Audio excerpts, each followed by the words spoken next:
What is going on, guys? Jason Burke here, Styles Clash for Life, coming at you on YouTube. And today I've got another edition of The Drive-In, where I watch recently released films and tell you guys whether they're worth watching, worth waiting for, or worth skipping altogether. Please excuse my deep breaths and my voice, and I'm in a hot room here in Pittsburgh on a hot day. I'm bringing you guys my second video of back-to-backs. I got Steeler coverage on the channel. I've got video reviews for Influencer. I've got Perfect Blue, a throwback review from '97 on the channel. So if you want to see football, you want to see new movies, you want to see old movies, they are all available on this channel, including my trailers and my short films as well.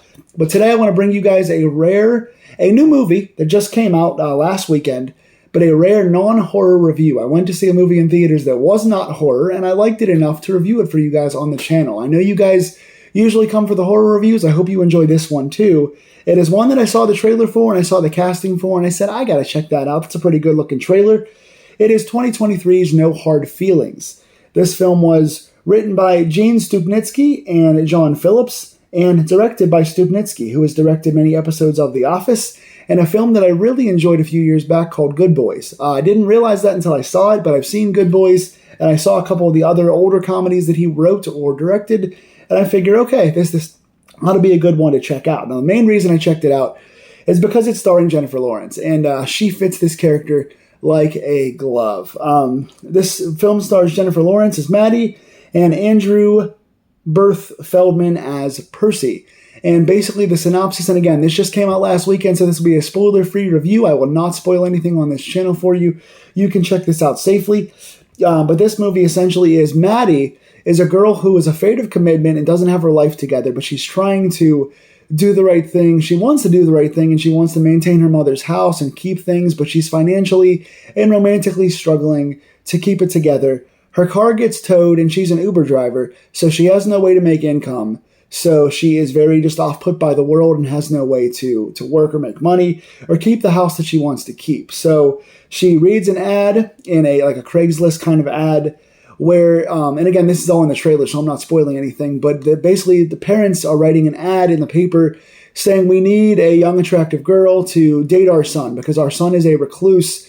This kid, Percy, is a very socially awkward, stays in his room, plays video games on his phone a lot, very, kind of a shot at the new generation being disconnected, and is a very socially awkward kid who's going to college who has no life experience. He hasn't tried anything. He hasn't partied.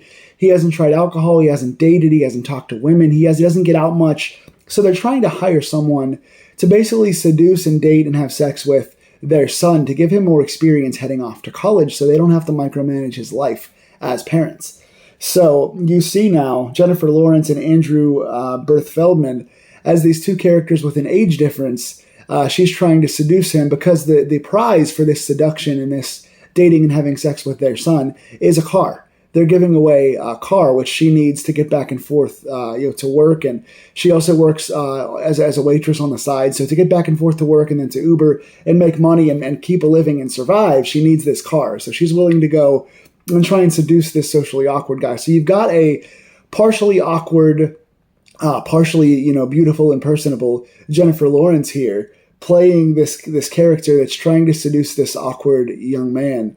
So that's kind of where the comedy comes in, at the age difference and the fact that he is an oblivious, very kind, but very kind of socially ambivalent, oblivious kid. And she's overtly just sexually flirting with this kid and trying to sleep with him so she can get the money get the car to make money.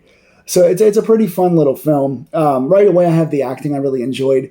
Not many characters in this, mostly background, but you have the two main characters of Maddie and Percy. I love their casting. I'd never seen Andrew Berth Feldman before. He's mostly a theatrical guy. I think he was in High School Musical, The Musical, The Show, and several Broadway things. So I think he's done a lot of theater and theatrical stuff. His facial expressions here are really, really good. They both tell a lot with their faces. Their facial and body acting are really good in this. Percy plays an awkward, respite, a shy, quiet, introverted kid very well, but also has a lot of kindness and heart. And you can tell that he takes things literally. And it's a pretty cute performance. And Jennifer Lawrence, you couldn't have cast her role any better. If you want the hot and friendly, but also kind of awkward and kind of klutzy character, Jennifer Lawrence fits that mold. I think as a person probably too. I think she would tell you that she's relatable but awkward as well. And I think the only other actor that I could think of that would play that role so well would be like an Emma Stone. I think she fits that also. But I love Jennifer Lawrence in particular and her performance here. Just the dichotomy of the over the top moments, and then she gets into some more personal stuff, which we'll get to here in a second. But the acting is really good. Another positive note I have is avoiding going too far. They really could have made this more awkward than it was, and we'll get to the awkward aspects in a bit too. But they didn't go too far with it. They did some of the sexual things without making it over the top. They did some stuff where they went on dates. They had physical affection. They did some of the payoff stuff that comes with this movie without doing it in such a way that felt like it was too much. This is a movie that you could easily boycott because of the age difference, because of the riding the fine line of sexuality and consent and things like that. They really could have crossed the line here and made something in poor taste, and I think they rode the line pretty well. So I give credit to John Phillips and Gene Stupnitsky for writing a script that was borderline. It was definitely awkward in its intention and delivered in the awkwardness, but didn't get to a point where it was like disgusting or you had to look away or anything like that. Heart is a big part of this. You see a lot of the connectivity of the characters. You see a genuine bond start to form between Jennifer Lawrence and Andrew Berth Feldman, who I think Jennifer Lawrence was playing 32 or 34 in this, and Andrew Berth Feldman was playing 19. I don't know their actual ages, so I don't know how awkward this was for them in real life to form this bond. But they start dating in this thing for Jennifer Lawrence's character's goal, and they wind up forming a genuine friendship. They wind up really connecting, and you kind of want to see this movie go further into the friendship and kind of into the reasons why they bond. And I really enjoyed the heart of that because both the main characters, and even to some degree the parents and some of the side characters, had some nice layers to them. They weren't just these super awkward or super funny or super goofy characters. They had reasons for being the way they were. Jennifer Lawrence had reasons for being kind of independent and to herself and withdrawn and romantically unavailable. She had those reasons. We had Andrew Berth Feldman, Percy's character. We had reasons as to why he was kind of the nerdy, reclusive character, why he was awkward, why he was withdrawn. And then all of a sudden you start seeing similarities between these two characters who couldn't be more opposite at the beginning, become very similar toward the end, and you feel a genuine connection there. My next big positive is growth. The characters grow as well. This easily could have been, we did this thing and we got the goal at the end, or, this didn't work out, but here's an obvious other ending. They could have made it super obvious in that way, and they didn't. The characters start in one place and they grow to another place. You want to see growth in your characters. You want to see the characters start somewhere and get higher by the end, kind of learn something from themselves and from each other and from the experience. That's why the viewers are going to see the movie. When you go and see a movie, you want to see characters change and you want to feel like they've done something by the end of the movie that makes the movie feel worth watching. And they do in this movie. Jennifer Lawrence does come to terms with herself and kind of why she's holding back and why she's afraid of things and why she can't commit.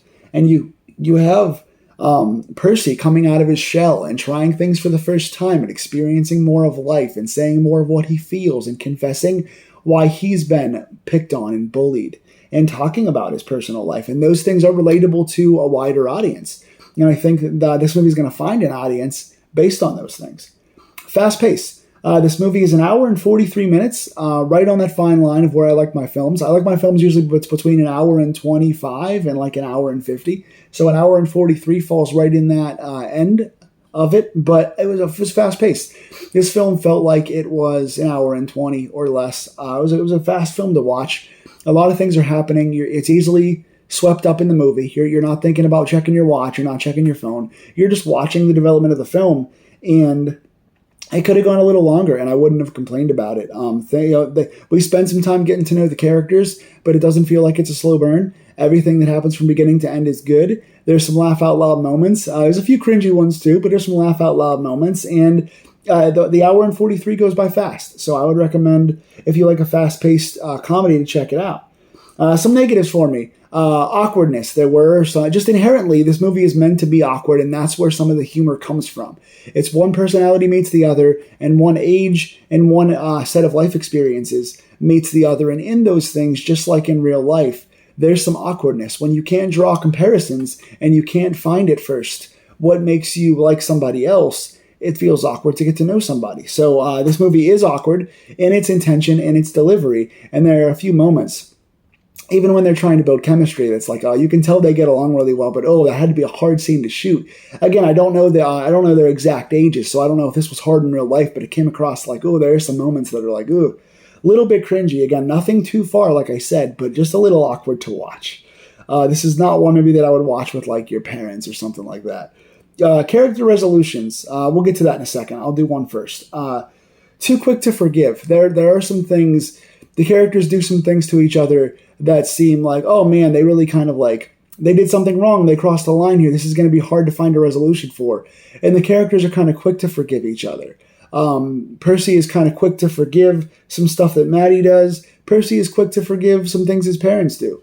And you're just like, I understand he's a really nice person who's not used to being done wrong in this way, but he really forgives kind of easily. It's like there's a few big turning points in the movie that you go, this is the big moment that's going to need resolution later, and then it just kind of happens. They're just kind of like, there's the resolution. Okay, it's done. It kind of feels like it's done too easily, and the forgiveness is not necessarily earned at some points for me. And then the last thing is character resolutions. This thing ends just fine. It's a cute little ending. They do wrap a couple things up. They do some nice callbacks to earlier stuff, which is cool. Their callbacks and continuity are solid. The resolution is fine. There's nothing wrong with this ending. There's some cute moments in it. There's some growth in it that I like. The relationship is good, but I feel like there are some different directions they could have taken.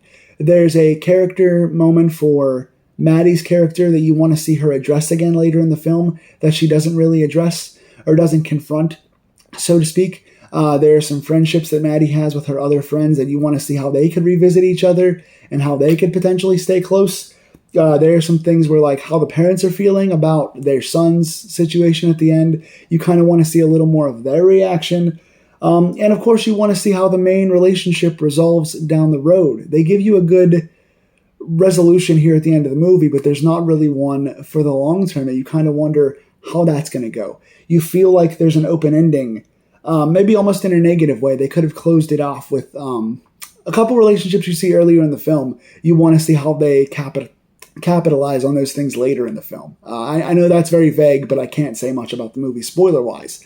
But just some of the resolutions I wanted them to touch on, they didn't touch on. And some of the things were kind of left unanswered. And some of the things were a little bit like, you alluded to this thing, but you never really closed up that chapter. So that I would have fixed again. But overall, again, based on really good casting, solid chemistry, pretty good jokes, riding the line, and a good fast pace, I would say this movie is a 7 out of 10. It is a rare comedy that I think, again, you don't have to see this in theaters. You can watch it in streaming. I think either way, it's fine. It's not like a must-see, amazing, end-of-the-year, best movie kind of thing, but it is a fun movie with a cool premise that has a lot of heart and unexpected character layers that I think you'll enjoy. 7 out of 10 for me. What did you guys think? If you saw it, tell me in the comments below what you thought. If you want to see it, go check it out now or wait for it to stream. Either way, I think it's worth it. Tell me in the comments below as well what other movies that have just come out, whether it's horror or comedy, that you would like me to review on this channel. And if you like these comedies or these deep dive reviews, check out my other ones on this channel. I got a bunch of film reviews on this channel. So please like, share, and subscribe to this channel and like and share this video. Really good professional outro. I will see you guys soon. Take care.